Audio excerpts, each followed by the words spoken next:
Hey everybody, and welcome back. Glad you could make it for another video. And today we're going to be having some fun. We are going to be doing our What's for Dinner video for this week. So sit back, relax, and let me give you some dinner ideas to make life a little easier. Hello family and friends, I'm Susan, and welcome to my home. And let's look at the menu board for the week.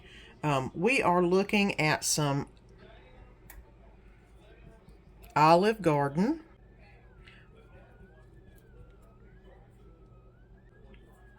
chicken fettuccine Alfredo,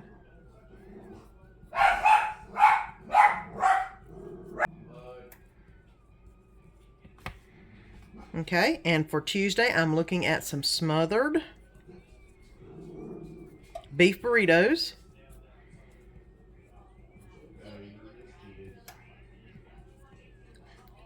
Wednesday is going to be some Crockpot porkloin.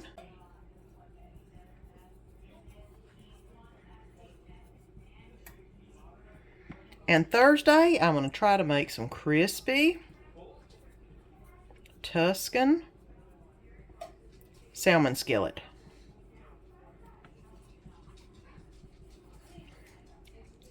Friday, of course, is out. Saturday, who knows, we may be going to the fair. And then I haven't decided what yes, I do. Cheeseburger soup is what I'm going to make Sunday.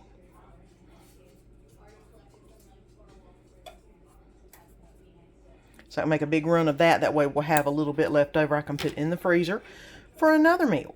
So I've got everything lined up for the week. And I've already done my shopping. So we're ready to start off with Monday night Olive Garden chicken Fettuccine Alfredo. Hey everybody, it's Susan here, and it's Monday night, and tonight we are going to be making some Olive Garden chicken Fettuccine Alfredo. Very tasty. Sounds hard, but it's not. It's actually pretty easy. So come on along with me and let me show you how to make this version of chicken Fettuccine Alfredo. And my ponytail's already up. So let's go. And I'm going to heat up my pan to make the chicken in. I'm going to go ahead and I've defrosted my chicken. And I'm going to put some of my homemade chicken spice on it. And then I'm going to put it in the pan, the spice side down.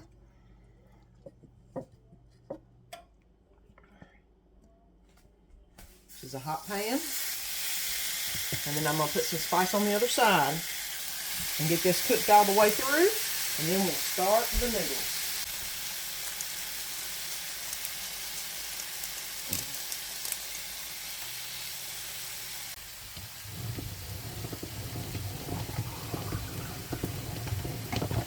And we're going to be doing the Olive Garden chicken Fettuccine Alfredo.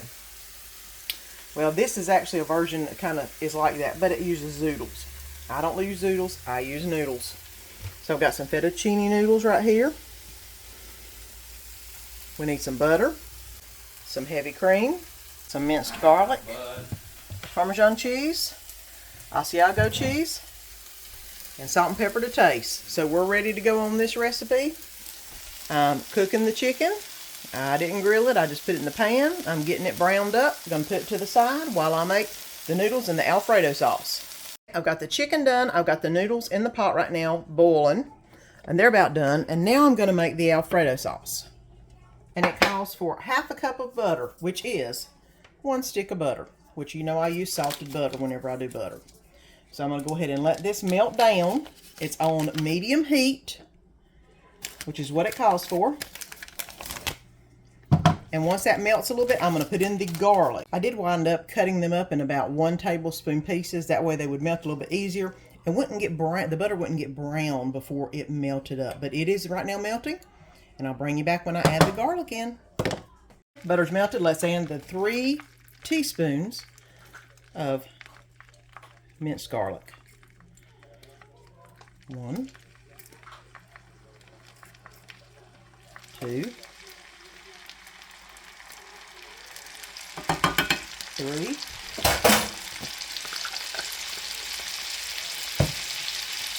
Okay. All right, now it's time to add the heavy cream.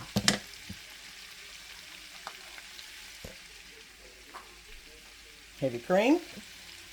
I'm going to put 2 cups in. 2 cups heavy cream.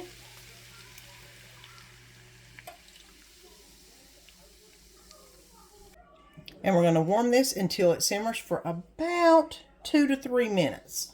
So I'm just going to let this set here. I've got it on medium-low, not medium, and I'm just going to let it simmer for just a little bit so all of this can absorb together.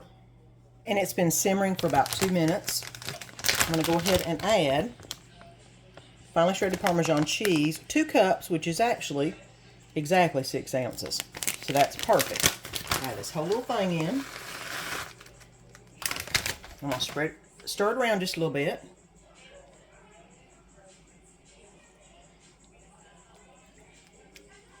So it will start to melt in with the heavy cream and the garlic and the butter.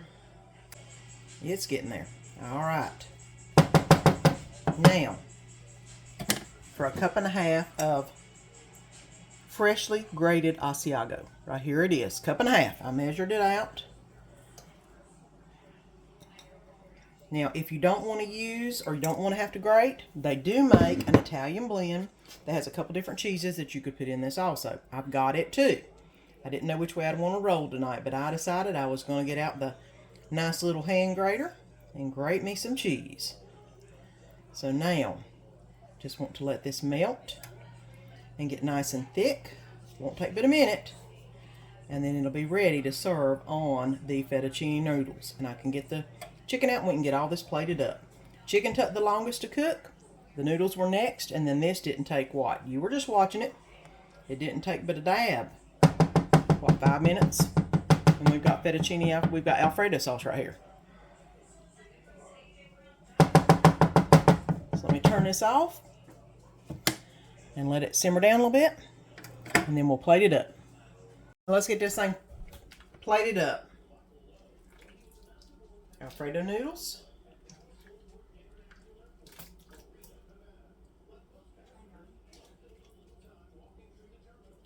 Okay. Get a little Alfredo sauce. Look how thick this is. Look how thick that is. Oh my goodness.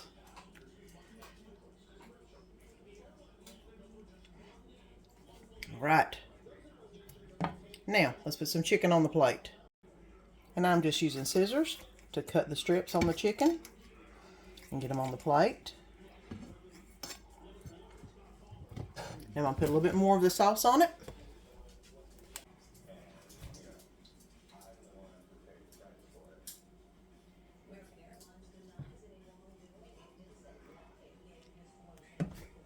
All right. Chicken fettuccine Alfredo. That's what's for supper Monday night. And don't that look good? I'm going to take a quick bite. Get this little bit piece right here with some of that Alfredo sauce. That is so cheesy and good. Gotta try this. It's so good. Hey everybody, it's Susan, and tonight is Tuesday night, and it's taco night. Well, we're gonna have something a little different than a taco.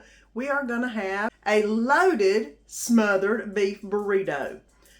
It's easy to put together. Put it in the oven for about 25 minutes after you get everything done and in the casserole dish.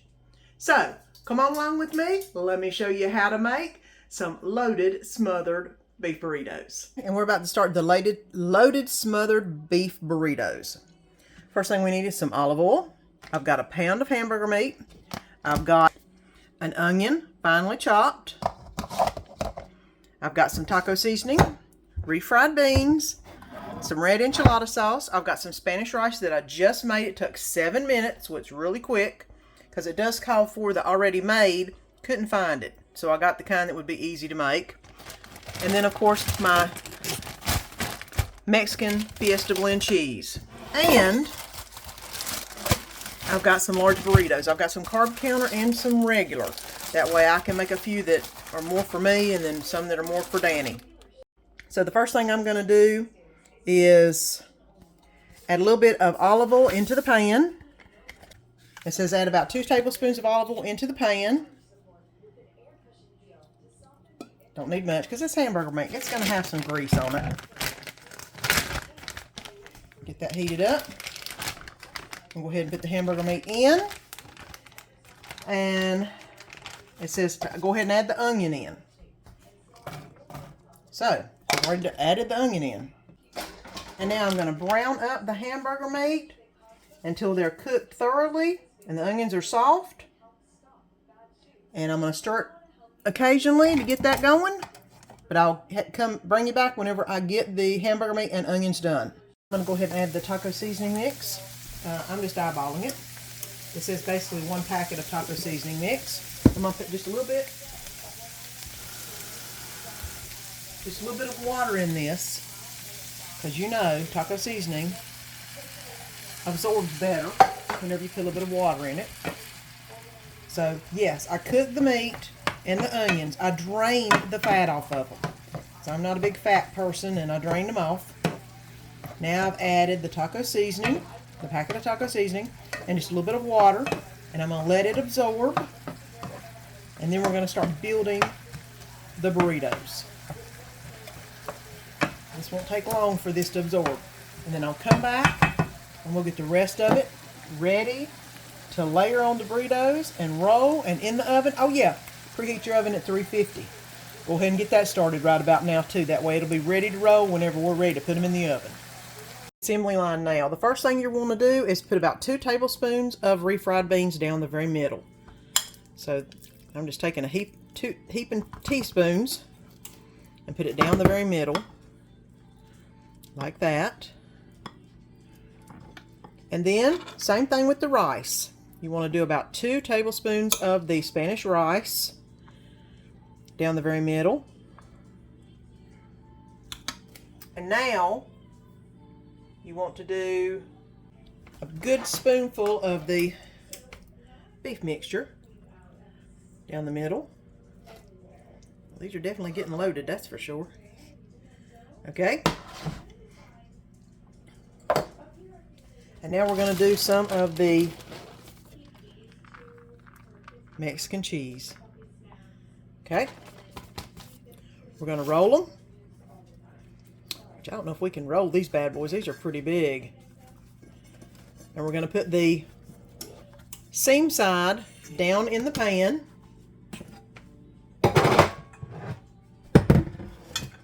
Which I've put some olive oil in the bottom of the pan, about a tablespoon or so. And now I'm going to flip the burritos down in the pan. And I've got quite a few more to do. I don't know how many I'm going to get in here. This is a big pan. But do the best I can to get them in here.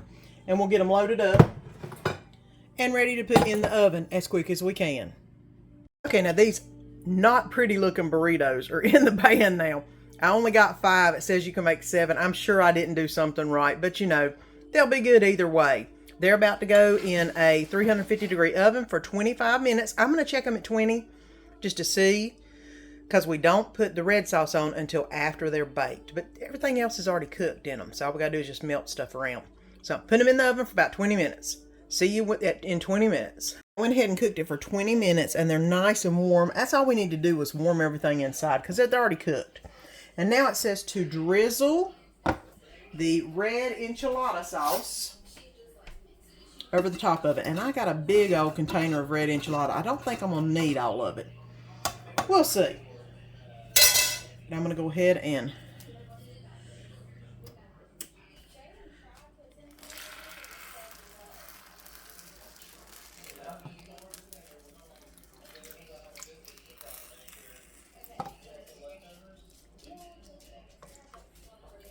well, now that covered it very well. Now the next thing is to put, it says a 1.5 cups of Mexican cheese on top. I'm just going to cover it. I need to buy some more cheese anyway, and I'll go get it. And let's go ahead and get some Mexican cheese on top of this. Trying to get a bunch on each one. That way it'll melt real good. And yeah, I'm gonna need some more of this cheese. I run through it about every 2 to 3 months. You know, I get the big bag, and that's all I got left now. So, all right, let's put it back in the oven. It says to put back in the oven for about, it says 10 minutes. We'll see. It may not need 10. It just needs to melt real good. And I'll show you what it looks like when we get them out. And here's what it looks like out of the oven. I could leave it in there a little bit longer to brown the cheese up, but we like gooey cheese. It's melted. It's awesome. Let me get it on the plate. And this is the burritos. I got one for me and one for Danny. And I've got 3 more to put for lunch for next week. So, you know, I don't waste any food. Anything we don't eat either goes back for another meal another time or goes for me for lunch for the week at work. But let's cut into these bad boys. They're probably too hot, but I'll see if I can cut into one and taste it for you. Let's see if I can get a taste without burning my mouth to pieces, which I doubt's going to happen. Yeah, it's a little bit hot, but look. Can you see all those layers in there? All those layers of meat and rice and cheese. They're there. They're just scalding hot right now. Let me see if I can blow them off and see what it tastes like. Okay. I did get a little bite out of that. It's good. It's not extremely spicy. So you know what I'm about to do. Cholula sauce.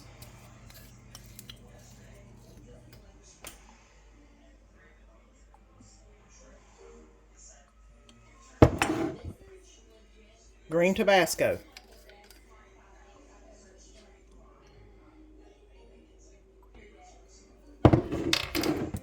And some medium Ortega taco sauce.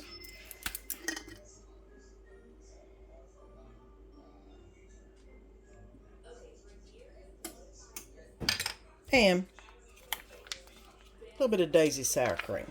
Y'all know how I love it. You know how we roll. All right. There we go. Loaded beef burritos. Look at that bite. So good. And so full of meat. Make them. You'll love them. Hey everybody, it's Wednesday morning before I go to work. And today I'm going to be putting in this onion, garlic, and bell pepper pork loin. It's still frozen, and I'm just going to put it in the crock pot and put it on low to cook all day. And then when I come home, I'll be able to just cut it up. Slice it up, that is. And have it for supper. I am going to add a little bit of water to this. Whenever I make my pork carnitas, I don't add water. I am going to add just a little bit of water to this. Just because I do want it to steam a little bit too. So, crock pot, low heat, all day while I'm at work. And I'll show you what it looks like whenever I come home. Hey everybody, it's Susan, and it's Wednesday night. And tonight we are going to have a crock pot pork loin. I'm going to make some mac and cheese and some mixed greens to go with it. I put the pork loin in the crock pot this morning before I went to work. And I'm going to show you what it looks like now whenever I get back from work. And then get the rest of the sides done, and we're going to serve it up for supper. So here is the pork tenderloin that I got on sale, buy one get one free at Food Line. I came home, first thing I did was turn the crock pot on warm, and I don't know if you can see the steam, but right there is the tenderloin. I'll go ahead and get it away from the bottom of the pot, put a little bit of this juice on it.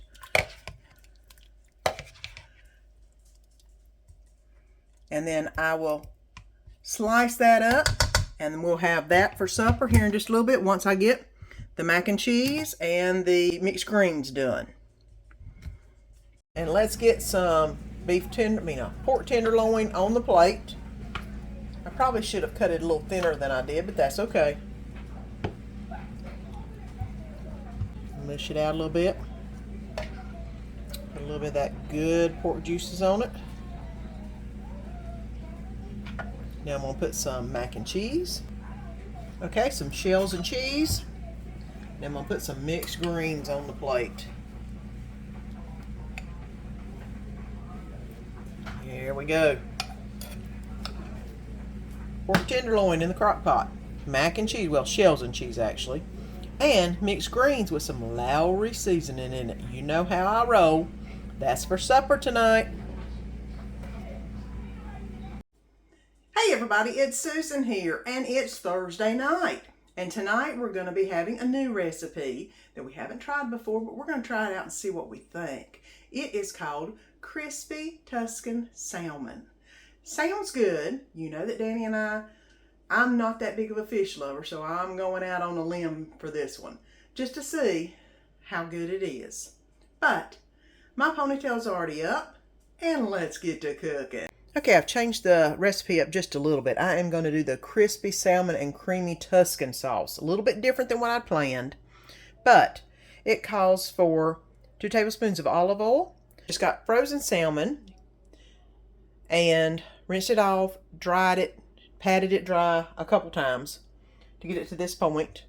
That way it's ready to go on the grill. We've got some butter, salt and pepper, some garlic. I've got cherry tomatoes. I'm not sure how big this was. I don't think it was 20. Well, it might be 20 ounces. It wasn't very big. 1 cup of heavy whipping cream, some dried basil, some cayenne pepper.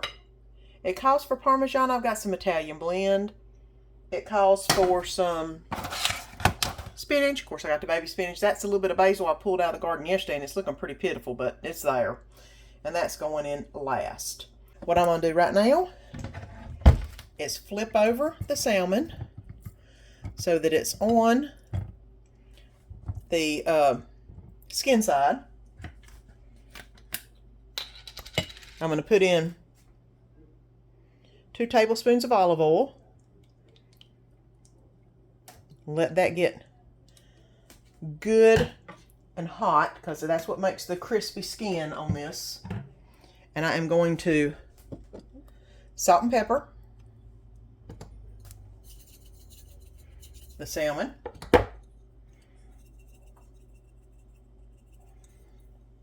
And I'm going to go ahead and put the salmon skin side down into the oil. You can go ahead and get the bottom in.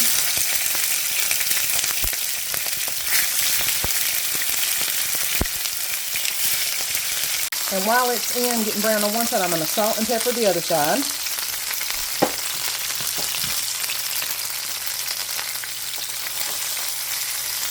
Okay. And they're still frying. It is on low heat right now because, well, it's actually number 2. Because I had it a little too hot to begin with. And we're going to let it keep on until it gets a nice crust on the bottom. Which is getting there. It's just not quite there yet. It's getting there. And then once you get the nice crust on the bottom, that is actually not bad right there. Okay, good one. That one's ready to roll. Let's see how this one looks. That one looks really good too. Okay, maybe they are ready to flip. Just didn't realize it. That one's not got as much of a crust as the 2 smaller pieces, but it'll work. Let me get those in the pan and let them cook for about 2 minutes on that side. It's about 2 and 2, I think is what it said. And then we should be ready to take them out of the skillet. And it's actually 3 to 5 minutes on each side, which my salmons are very small because they were frozen, because that's the best I can get around here. But they're already starting to get a crust on the bottom of them. So it isn't going to be long, and I'm going to go ahead and take them off because I don't want them overcooked. Ooh, look at that one. That one is looking really good. I'm thinking the smaller ones are probably done. Let me look at the bigger ones and see how they look. They're getting there. That ain't bad. And that ain't bad. That needs a little bit more. Just a little bit more time on those. And then we'll take them out and we'll finish up the recipe. And I think it's time to take them out. They're looking nicely brown, which is awesome. And I'm just going to put them on a plate over to the side here. The next thing that I am going to need is some butter. 2 tablespoons of butter is what I'm needing to go in there. Okay, let's put that in there. And I'm going to let that melt down, and then we will add the garlic. And I've melted the butter, and now we're going to go ahead and add the minced garlic, which it's calling for 6 cloves of garlic. I don't know if I want to do 6 or not, but I don't need quite that much.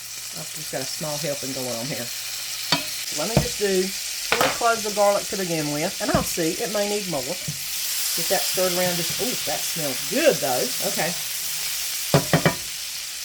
And then I'm going to add the tomatoes, which I've cut into halves. Like I said, it called for 20 ounces of tomatoes. It was just a small container. And because they were longer tomatoes, not the kind that I get out of my garden, I went ahead and cut them in half so they can sit here and cook up, get all nice and wonderful. And it says to cook for 1 minute until the tomatoes start to split. And I turned the heat down because it was awful hot. So let me see if I can get the tomatoes to start cooking a little bit more. And I'm going to actually cover this up. I've let them cook just a little bit. They're starting to blister just a little, not as much as I would have liked, but they're getting there. They're starting to separate up. They're starting to mush down quite a bit, which is good. So next thing I'm going to add is 1 cup heavy cream,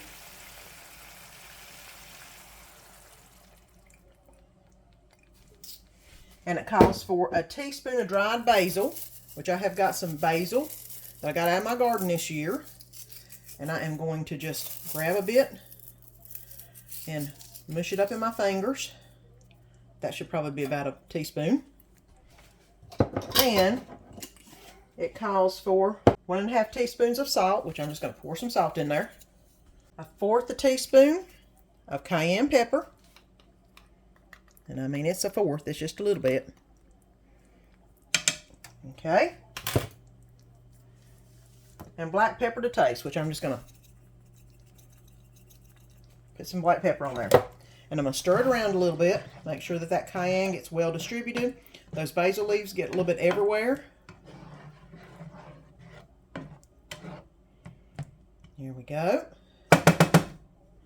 And it says let it come to a light simmer. So it's not quite there yet. So we're going to wait till it simmers and I'll come back. We've got the cream and the tomatoes simmering. Now the next thing I'm going to add is the spinach. I'm going to add the spinach first. It says to add the cheese. I don't know. I might just add the cheese first. 1/2 cup. And this is Italian blend cheese, not just Parmesan. It's got Romano and a couple of Asiago and a couple other ones in it. And I'm adding that because that's what I had. Let's let this melt down just a little bit. All right. Now, that's looking good and melty. Now, we are going to, we've got cheese stringing everywhere. We're going to add, it calls for 8 ounces. I only have 5 ounces, but that's what we're going to do. We all know it will basically cook down to almost nothing. And I have chopped these 5 ounces up, so they're not whole leaves, although these are baby spinach. That way we can go ahead and get it all cooked in one batch.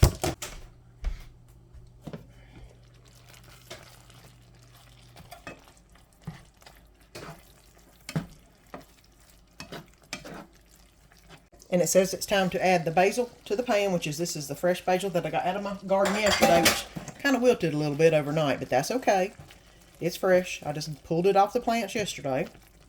So I'm getting that in there.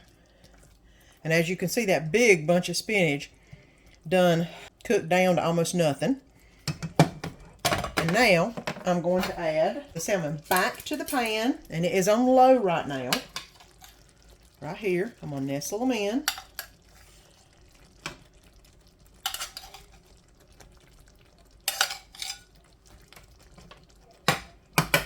The cream is already thickened quite a bit, so all I've got to do is just let this absorb into the salmon just a little bit. And I'm going to use a spoon like this. That way it gets all of that good stuff on it.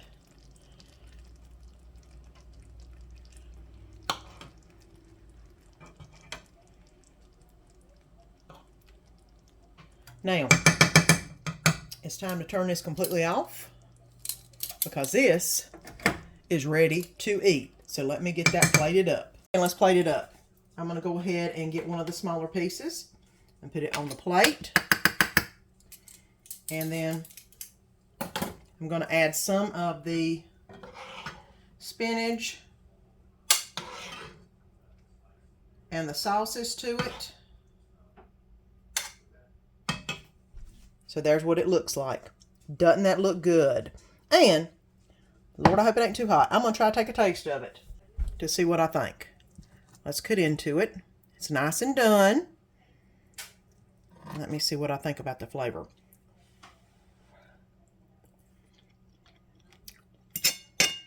That is good. And I'm usually a salmon patty person, but that is really good. Definitely worth trying.